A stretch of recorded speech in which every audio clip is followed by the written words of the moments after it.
আন্দোলনের আজকের যে সভাপতি আমরা আন্দোলন সৃষ্টি করতে পারি সর্ব জনসাধারণ হয়েছে। আমরা নোয়াব সারা বাংলাদেশে সর্বপ্রথম নোয়াখালী বিভিন্ন প্রেক্ষাপটের সম্মতি জানিয়েছেন নিন্দা ও প্রতিবাদ জানাই এবং প্রশাসনকে দাবি জানাবো যে যারা সমাজ সকলকে আমরা নোয়াখালীতে মানুষের সুযোগ সুবিধা কিছুক্ষণ আগে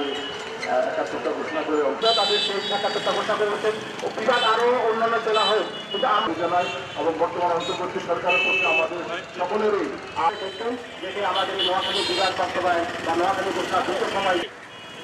দাবি একটি গণতান্ত্রিক অধিকার আপনারা নোয়াখালী বাস্তবায়িত করতে চান। আমরা আপনাদের সেই সঠিক আছি, আমরা প্রমাণ সতম আছি। আমাদের নোয়াখালীতে শিক্ষা প্রকাশের জন্য এখানে হাজির হওয়ার জন্য আমরা